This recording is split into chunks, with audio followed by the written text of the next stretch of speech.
Greetings gamers, this is John, host of Video Games in the World. Spider-Man for the PS4 has become a great success, so in honor of this game, it's time to web swing in the history of the iconic superhero from Marvel in video games. For over 50 long years, Spider-Man has been very popular and created by the legendary Stan Lee. Let us dive into the history of the popular superhero and its team-ups with various heroes of the Marvel Universe, in video games of course. Enjoy!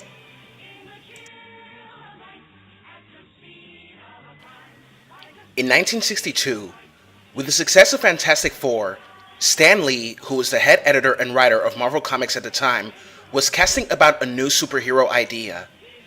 The idea of Spider-Man arose from a surge in teenage demand for more comic books and also a desire for a character in which teenagers could identify with. Spider-Man made his debut in Amazing Fantasy No. 15, created by Stan Lee and the late Steve Ditko. And since then, the character has become a worldwide phenomenon. During that time in the 1960s, teenage superheroes were usually sidekicks and were usually given the names ending with boy. Lee says he chose Spider-Man because he wanted the character to age as the series progressed, and moreover felt the name Spider-Boy would have made the character sound inferior to other superheroes. A year later, a solo ongoing series followed with The Amazing Spider-Man issue number 1. The title eventually became Marvel's top-selling series, with the character swiftly becoming a cultural icon. In 1965, Esquire poll of college campuses found that college students ranked Spider-Man and fellow Marvel hero the Hulk, alongside Bob Dylan and Che Guevara, as their favorite revolutionary icons. One interviewee selected Spider-Man because he was beset by woes, money problems, and the question of existence. In short, he is one of us. Over the years, Spider-Man would not only fight on his own, but also team up with superheroes such as Daredevil, Luke Cage, The Punisher, and with hero teams such as the Fantastic Four, the X-Men, and the Avengers. And there will also be other people who would take the mantle of Spider-Man, such as Miles Morales, Anya Corazon, Ben Reilly, and even Gwen Stacy herself becoming Spider-Gwen.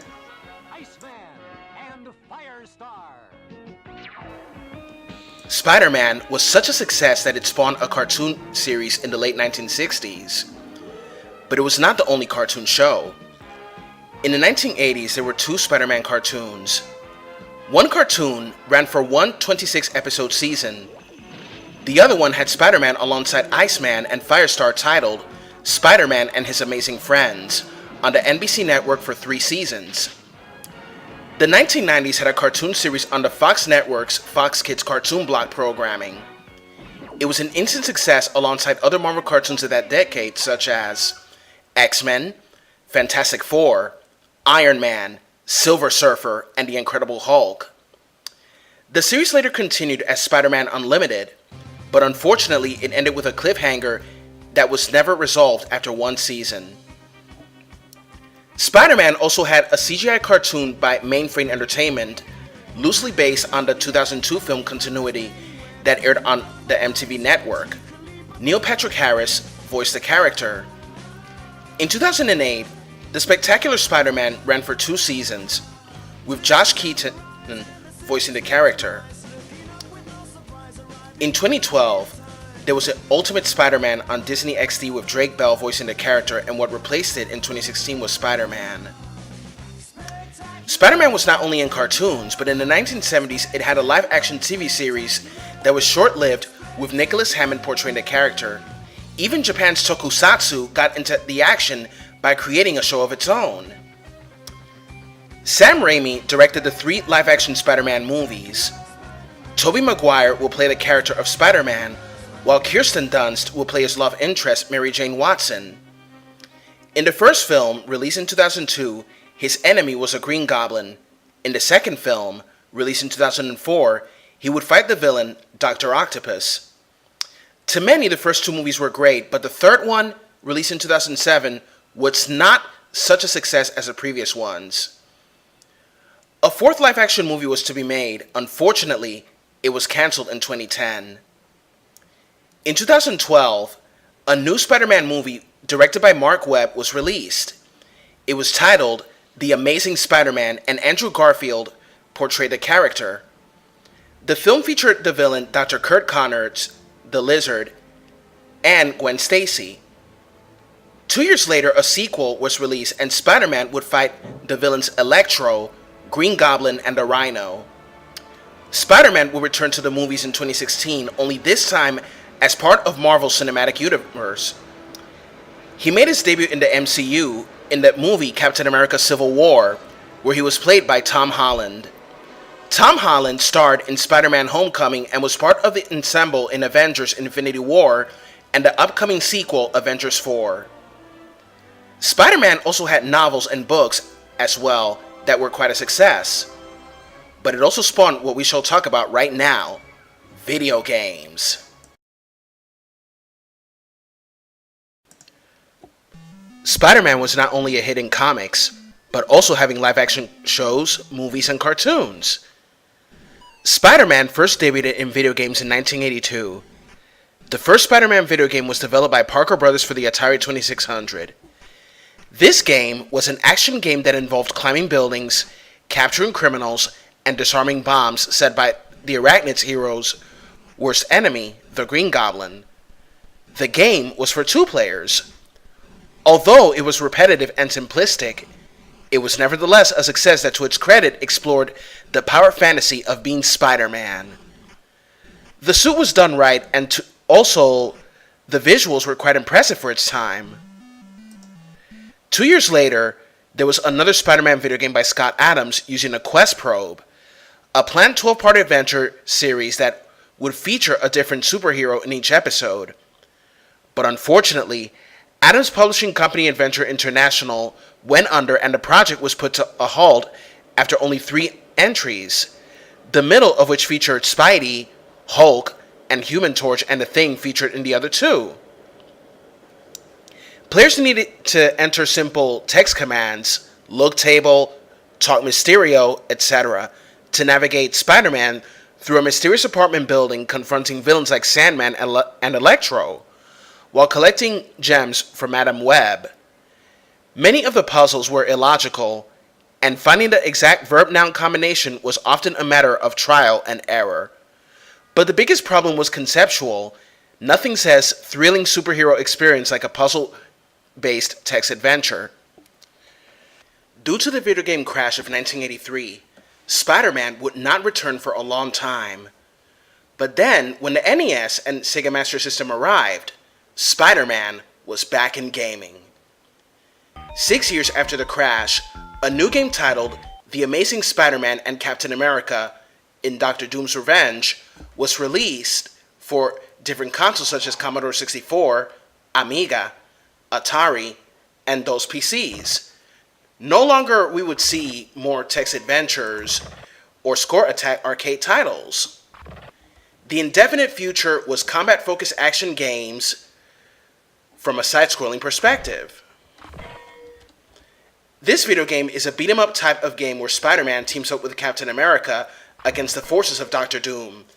The bosses in this game include Rhino, Batroc, Boomerang, Electro, Grey Gargoyle, Hobgoblin, Eduardo Lobo, and Oddball. Captain America could throw his shield while Spider-Man fired his web balls and climbed on walls, but unfortunately could not go web slinging. Lame. What was creative of the game were the comic book style panels explaining the context for the action. The visuals were astounding, although the combat system and the story of the game were both simplistic. Spider-Man would be on the NES with Mega Drive and the Sega Game Gear with Return of the Sinister Six.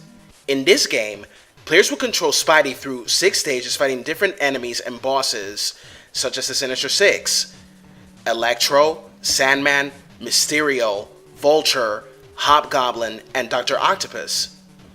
Spider-Man will also be on the Game Boy in a game titled The Amazing Spider-Man. In this game, he would have to save his wife, Mary Jane Parker. The game spawned 2 sequels, which were both developed by Acclaim Entertainment.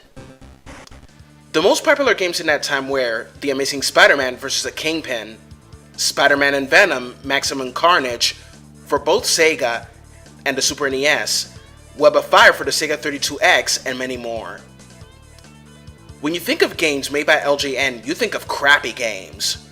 But still, some of the Spider-Man games by LJN were not so bad, such as Spider-Man and the X-Men in Arcade's Revenge.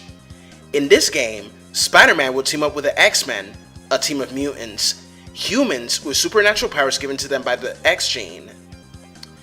Everyone knows the story of mutants, of course. When mutants will reveal themselves to the public, they will be met with fear and hatred from non-mutants. But of course, Spider-Man and the Avengers were their true friends and allies, and some humans as well.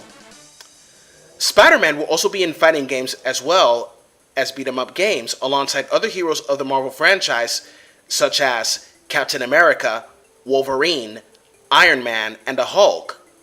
With the success of Marvel superheroes and Children of the Atom, Marvel will enter a partnership with Capcom.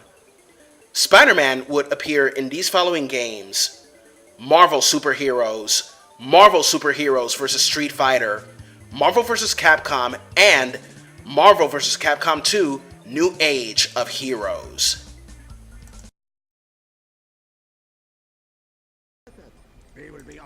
With the popularity of the PlayStation and Nintendo 64 during the late 90s and the early 2000s, it was time for Spider-Man to enter a whole new phase in gaming. This time, Spider-Man went into 3D. Even though 3D was a feature of gaming, Spider-Man would still have 2D rendered games on the Game Boy Advance and the Nintendo DS. The first 3D Spider-Man video game was released on the PlayStation and later ported to the Dreamcast, Nintendo 64, PC, and Game Boy Color. The game was developed by Neversoft, known for creating the successful title Tony Hawk's Pro Skater.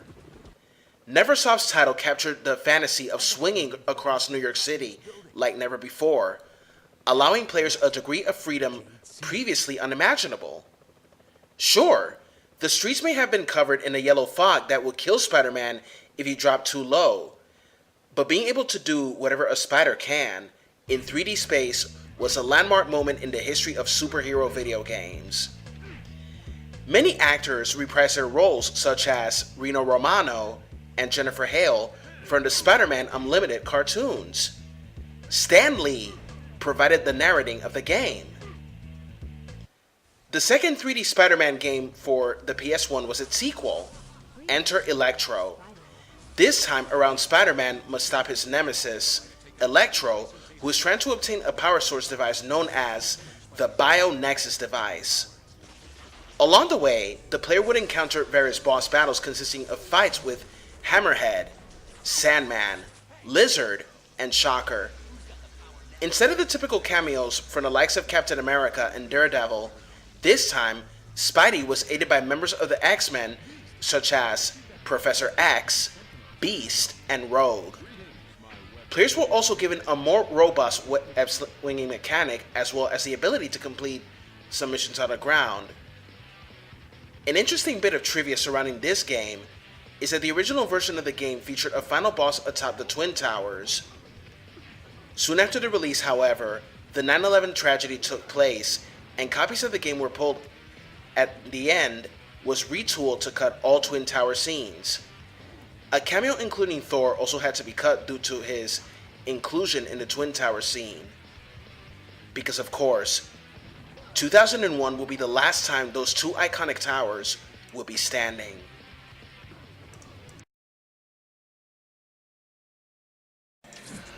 The Spider-Man trilogy by Sam Raimi would have their own video game adaptations as well. Spider-Man and Spider-Man 2 will be released on the PS2, GameCube, Xbox, and even in handheld for the Game Boy Advance.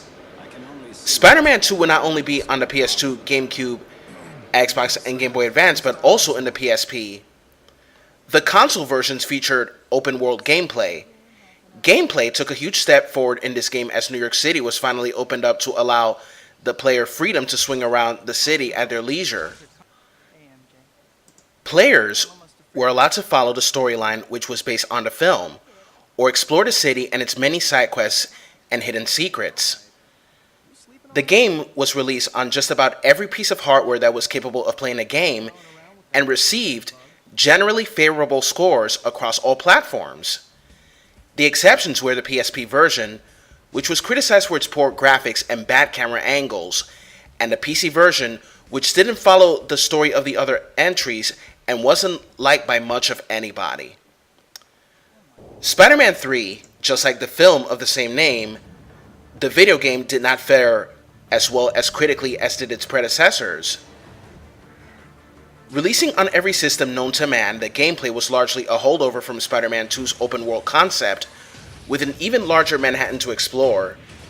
The normal Spider-Man moves were available, but with a black symbiote suit, even more powers were available to the player. Play may have factored into the lower scores the game received, as the gameplay mechanics all worked as well before, but a lack of variety from one game to the next bored players who had played Spider-Man's previous offerings.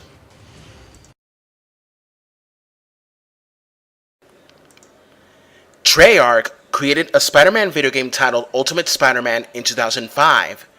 Even though it's been forgotten by many, it's still very stylish. Friend or Foe was released in 2007 and in various consoles and handhelds. Spider-Man would fight his enemies, who will become his sidekicks, to fight against someone who is targeting them. Allies in this game include Luke Cage, Black Cat, and Iron Fist. Unfortunately, the game was not very successful. Web of Shadows moved away from the movies and tells an original story of the black alien symbiote that begins to infect all of New York City, and it's up to our webbed hero to stop it. Venom serves as the game's main antagonist, but players also tangle with villains like Rhino, Electro, Kingpin, and others. You even fight Wolverine in a scene where he suspects you of being a villain, but joins you in the fight after you can convince him otherwise by answering various Marvel trivia questions. Versions were also released for the PSP, DS, and PS2, but they included different graphics and gameplay mechanics. Reception was decidedly lukewarm for the title, with most people decrying the lack of polish and spotty controlling issues. Shattered Dimensions was another successful 3D game of Spider-Man. In this game, the Tablet of Order and Chaos, which is accidentally destroyed and results in a ripple effect, which reaches into several different Marvel universes. Throughout the game, players will control not one, but 4 different versions of Spider-Man across different times and dimensions. Amazing Spider-Man, Noir Spider-Man, Spider-Man 2099, and Ultimate Spider-Man were all playable, and each included their own enemies and playstyles. Each Spider-Man even had his own different voice actor. The game garnered largely positive reviews, and many consider it to still be the best Spider-Man game ever created. There were some aspects that were criticized, but they were relatively minor gripes. Edge of Time was developed by Beanox, but was not as successful as its predecessor. Players will control 2 different Spider-Men, Amazing Spider-Man in Present Time, and Spider-Man 2099. Working together through a rift in time that allows both heroes to communicate with each other, Spider-Man's actions carried a cause and effect scenario. If present-day Spider-Man would destroy a door, it will become destroyed in 2099. Kind of like Chrono Trigger, that if you open a treasure chest or mystery treasure chest in the past, it will not appear in the future. While it did sell well, many criticized the lack of polish and the repetitive nature of the game, along with the exclusion of the open-world web slinging. Many, however, did enjoy the original imaginative story. The Amazing Spider-Man movie also spawned a video game as well. The game returned Spider-Man back to the open-world gameplay style that fans have come to love in their Spider-Man games. None of the original actors from the film reprised their roles, but it takes place mere months after the movie ends and includes battles with villains like Rhino, Scorpion, and the Lizard. The 2014 movie also spawned a sequel as well. However, both of them received average reviews from game critics. Spider-Man Unlimited was a mobile game developed by Gameloft. After that, Spider-Man would not have new games for a while. But still, Spider-Man was also featured in various other Marvel video games such as Ultimate Alliance 1 and 2, Marvel vs. Capcom 3 Fate of Two Worlds, and the horrendously ill-fated Marvel vs. Capcom Infinite, and many more. In these games, Spider-Man fights against Capcom heroes such as Mega Man, Dante, Ryu, Chun-Li, Strider Hiryu, and so on. And he teams up with fellow Marvel heroes such as Black Panther, Hulk, Captain America, Iron Man, Deadpool, Iceman, and so on.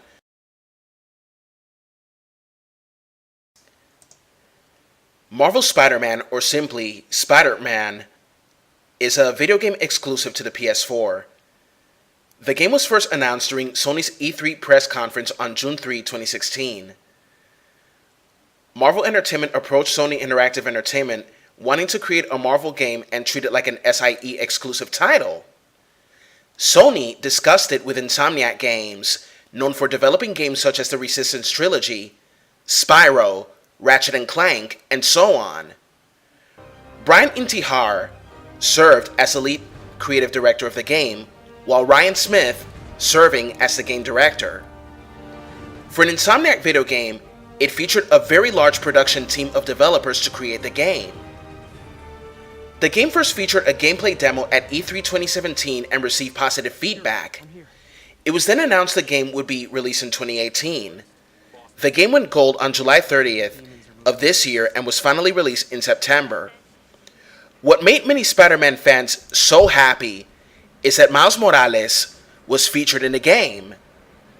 Spider-Man is an action-adventure game set in an open-world, modern-day New York City and played from a third-person perspective. It features combat systems such as aerial combat, Spider-Sense reflexes, web shooting, and finishing moves. Spider-Man can push attacking enemies off of buildings, though Spider-Man does not let them fall, webbing them to the side of the building. Players are able to use Spider-Man's abilities such as web slinging and wall crawling, as well as other gameplay elements such as the ability to traverse using parkour and the crafting and use of gadgets and alternative suits with special powers. Some gamers felt vibes from playing the Arkham series of video games due to stealth and combat, but it was praised for such a gameplay. The game was also praised for the web-swinging mechanics, graphics, narrative, characterization, and also the design of New York City. However, what was criticized was the lack of innovation in its open-world design.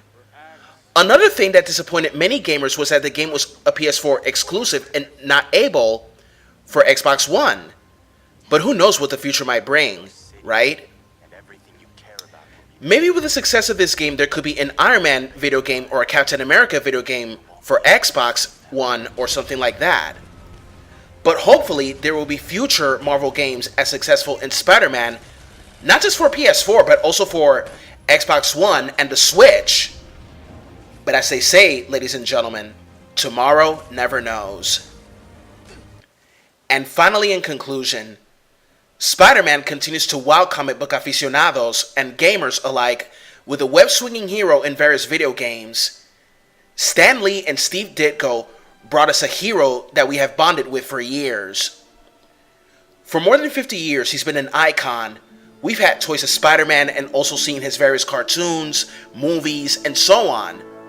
I'm looking forward also to the animated Spider-Man movie Into the Spider-Verse and the upcoming 2019 movie Spider-Man Far From Home. It's been a great joy and a privilege to talk about this fantastic hero, his history, and his many video games. Before closing this will be my next episode. Twinkle, twinkle, little star, how I wonder what you are. Up above the world so high, like a diamond in the sky.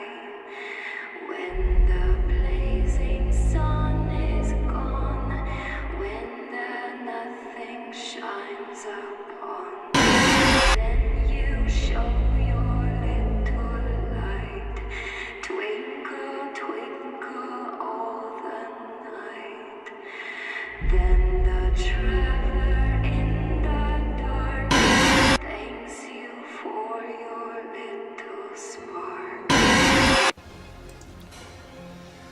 Halloween is right down the road, gamers.